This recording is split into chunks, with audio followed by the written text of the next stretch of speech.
In this guide, I'm going to show you how you can activate orders here in War Thunder. Before we do get into this guide, make sure to like the video and subscribe to the channel with all notifications on. It really does help the channel and lets us know that you want more content like this. We'd greatly appreciate it. And if at any point throughout this guide you did have any questions, just ask them down in the comment section below and we can help you out further. I'm going to be doing my best to reply to every single comment down there.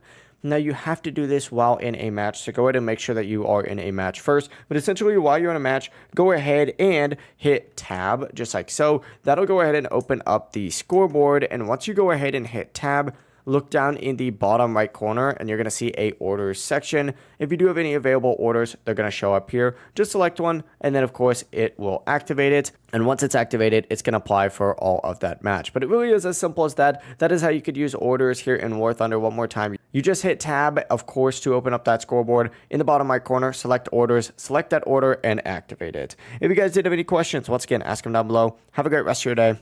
Peace.